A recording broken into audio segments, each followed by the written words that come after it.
Ambati Silks, Kanchipuram Saree Store, now in Vijayawada. Exclusive Pattu Sarees, Salwas and Lehengas.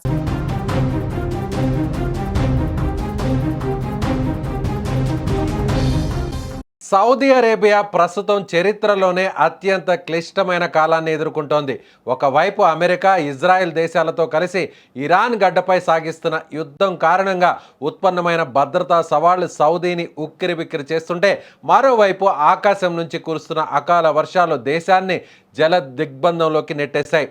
అటు శత్రు దేశం నుంచి వచ్చే క్షిపణుల భయం, ఇటు ప్రకృతి సృష్టిస్తున్న జల ప్రళయం మొత్తంగా సౌదీ అరేబియాపై రెట్టింపు దాడిని తలపిస్తున్నాయి.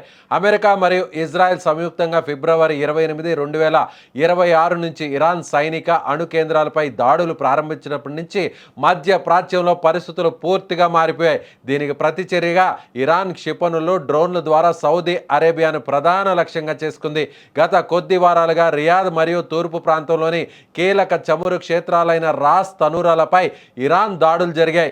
ఈ దాడుల వల్ల ప్రాణ నష్టంతో పాటు కీలకమైన మౌలిక వసతులు దెబ్బతిన్నాయి. ముఖ్యంగా రియాద్లోని అమెరికా ఎంబసీ మరియు ఇతర వ్యూహాత్మక ప్రాంతాలే లక్ష్యంగా జరిగిన డ్రోన్ అటాక్స్ సౌదీ భద్రతా వ్యవస్థకు సవాలుగా నిలిచాయి. ఆర్థికంగా, వ్యూహాత్మకంగా ఈ దాడులు దేశాన్ని తీవ్రంగా కలవరపెడుతున్నాయి. ఓవైపు సరిహద్దుల్లోని ఈ యుద్ధ ఉద్రిక్తతలు సద్దుమణక ముందే ప్రకృతి తన ప్రతాపాన్ని చూపడం ప్రారంభించింది. ఎడారి దేశం సౌదీలో ఇటీవల కురుస్తున్న కుంభ వృష్టి అసాధారణంగా మారింది.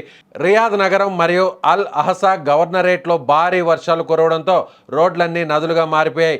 వరదల తీవ్రత దృష్ట్యా ప్రభుత్వం విద్యా సంస్థలను మూసివేయాల్సి వచ్చింది.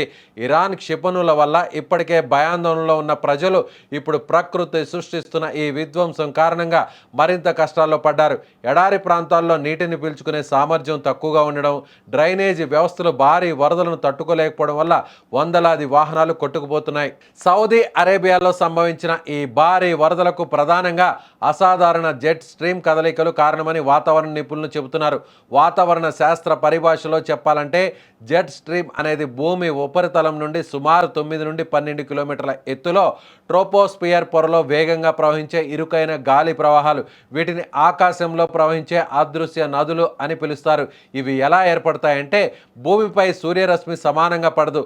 భూమధ్య రేఖ వద్ద వేడిగా, ధృవాల వద్ద చల్లగా ఉంటుంది. ఈ రెండు ప్రాంతాల మధ్య ఉండే ఉష్ణోగ్రత మరియు పీడన తేడాల వల్ల గాలి కదలికలు మొదలవుతాయి. భూమి భ్రమణం వల్ల ఈ గాలి ప్రవాహాలు ఒక నిర్దిష్ట మార్గంలో ఇరుకైన బ్యాండ్లుగా మారుతాయి. వీటినే జెట్ స్ట్రీమ్స్ అంటాము. సౌదీ అరేబియా విషయానికి వస్తే సాధారణంగా జెట్ స్ట్రీమ్స్ ఈ ప్రాంతానికి దూరంగా ఉంటాయి. కానీ వాతావరణ మార్పుల వల్ల ఇప్పుడు ఇవి తమ మార్గాన్ని మార్చుకున్నాయి. కొన్నిసార్లు జెట్ స్ట్రీమ్స్ వంకరగా మారి సాధారణం కంటే వేగంగా లేదా మందకొడిగా ప్రయాణిస్తాయి. ఇలా జరిగినప్పుడు అవి సముద్రాల నుండి భారీగా తేమను మరియు అస్థిరమైన గాలిని ఎడారి ప్రాంతాల వైపు లాగుతాయి. హిందూ మహాసముద్రం లేదా ఎర్ర సముద్రం నుండి వచ్చిన ఈ తేమతో కూడిన గాలి జెట్ స్ట్రీమ్ ప్రభావంతో సౌదీ అరేబియా మీదుగా వచ్చి చల్లని గాలులతో ఒక్కసారిగా భారీ వర్షాలుగా కురుస్తుంది. ప్రస్తుతం సౌదీలో అదే జరిగిపోతుంది. దీంతో యుద్ధం వల్ల ఆర్థిక వ్యవస్థపై పడుతున్న భారం ఒకవైపు, ప్రకృతి వైపరీత్యాల వల్ల మౌలిక వస్తువుల విధ్వంసం మరోవైపు సౌదీని ఇప్పుడు ఉక్కిరి బిక్కిరి చేస్తున్నాయి. ఇరాన్ దాడుల వల్ల కలిగిన నష్టాన్ని పూడ్చుకునే క్రమంలోనే ప్రకృతి విపత్తును కూడా సమర్థవంతంగా ఎదుర్కోవాల్సిన బాధ్యత సౌదీ ప్రభుత్వంపై పడింది. సివిల్ డిఫెన్స్ బలగాలు రాత్రింబవళ్లు కష్టపడుతూ వరద బాధితులను కాపాడేందుకు కృషి చేస్తున్నాయి. యుద్ధ ఉద్రిక్తతలు మరియు ప్రకృతి కోపం, ఈ రెండింటి మధ్య సౌదీ అరేబియా ప్రజలు అసాధారణమైన పోరాటాన్ని సాగిస్తున్నారు.